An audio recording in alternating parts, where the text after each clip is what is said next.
BC కులగణనపైన Congress party కాకిలెక్కలు చూపిందని Aleru మాజీ MLA Bhikshamaiah Gowda ఆరోపించారు. యాదాద్రి భువనగిరి జిల్లా టీఆర్ఎస్ పార్టీ జిల్లా కార్యాలయంలో మీడియా సమావేశం నిర్వహించడం జరిగింది. కార్యక్రమంలో మాజీ ఎమ్మెల్యే భిక్షమయ్య గౌడతో పాటు యాదాద్రి భువనగిరి జిల్లాలోని బీఆర్ఎస్ పార్టీ బీసీ నాయకులు పాల్గొన్నారు. స్థానిక ఎన్నికల్లో బీసీ రిజర్వేషన్లు పెంచడం కోసం అసెంబ్లీ బిల్లు పెట్టాలని డిమాండ్ చేశారు. అసెంబ్లీలో లఘు చర్చతో లాభం లేదని అన్నారు. కాంగ్రెస్ పార్టీకి బీసీలు అంటే ఎందుకు ఇంత చిన్నచూపు అని అడగడం జరిగింది. రాహుల్ గాంధీ నినాదం ప్రకారం 46% బీసీలకు 10% బీసీ ముస్లింలకు మొత్తం కలిపితే 56% రిజర్వేషన్లను అమలు చేయాలి. రాజ్యాంగం పట్టుకుని దేశమంతా తిరిగిన రాజీవ్ గాంధీకి బీసీల విషయంలో ఎందుకు వెనక్కి తగ్గారని ప్రశ్నించారు. 2011 లెక్కల ప్రకారం తెలంగాణలో 83 లక్షల ఇళ్లలో 3.5 కోట్ల జనాభా ఉన్నట్లు తేలింది. 2014లో కేసీఆర్ నిర్వహించిన సమగ్ర సర్వేలో 1.03 కోట్ల ఇళ్లు 3.68 లక్షల జనాభా అని తేలింది. 4 సంవత్సరాలలోనే 20 లక్షలు ఇళ్లు పెరిగాయి. 2024 వరకు 10 ఏళ్లలో ఎన్ని ఇళ్లు, ఎంత జనాభా ఉండాలి, ఎన్ని కుటుంబాలు పెరగాలి, దీని వెనుక మతలబ్ ఏమిటో కాంగ్రెస్ ప్రభుత్వం చెప్పాలని డిమాండ్ చేశారు.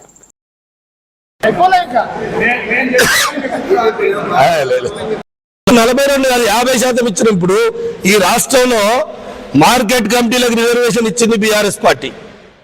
తర్వాత అనేకమైనటువంటి రిజర్వేషన్ కొత్తగా కల్పించింది బీఆర్ఎస్ పార్టీ, బీఆర్ఎస్ ప్రభుత్వమే. కానీ ఇవాళ ఎందుకు 50% ఇస్తాం మేము. రేపు చట్టసభలలో బరాబరుగా దామాషా ప్రకారంగా ఖచ్చితంగా రేపు ఎమ్మెల్యే ఎంపీ ఎలక్షన్లో కూడా బీసీలకు బీఆర్ఎస్ పార్టీ ఖచ్చితంగా ఇస్తుంది. ఇద్దరు అధికారంలో ఉన్నారు, ఇలా మీ అధికార పక్షం ఉన్నారు కాబట్టి మీ ఇద్దరు కలిసి ఖచ్చితంగా 42% చట్టబద్ధత బీసీలకు కల్పించిన తర్వాతనే ఎన్నికలకు పోవాలి. కానీ మీరు ఎన్నికలకు పోతే బీసీలతో గుణపాఠం తప్పదని బీఆర్ఎస్ పార్టీ హెచ్చరిస్తా ఉంది. మాట అంటున్నారు, మా పార్టీ మేము రిజర్వేషన్ ఇస్తుందండు. సిగ్గుండాలి అనడానికైనా. చిన్న పిల్లవాడు కూడా అర్థం చేసుకుంటాడు. అసలు ఎట్లా అది సంబద్ధత అవుతుంది? 42% పార్టీలు ఇస్తే నీ పార్టీ ఒక దగ్గర ఒక రిజర్వేషన్ ఇస్తే ఇంకో పార్టీ ఇంకో రిజర్వేషన్ ఇస్తుంది. దానికి చట్టబద్ధత ఉందా?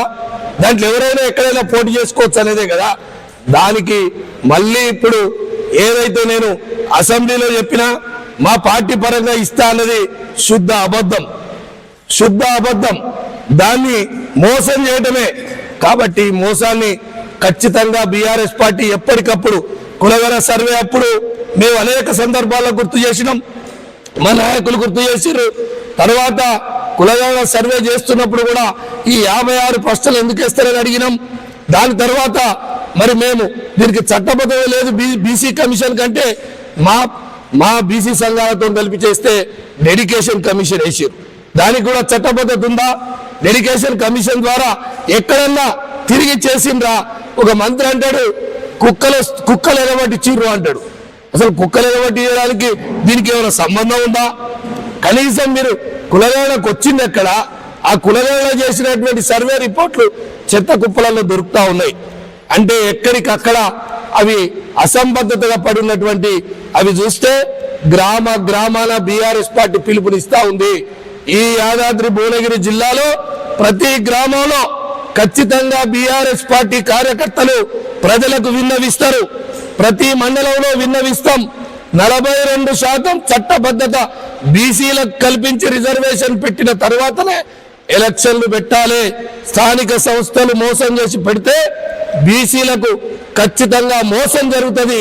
బీసీ జనాభాను చంపేసిర్రు, బుల్డోజర్లతో తొక్కిండ్రు.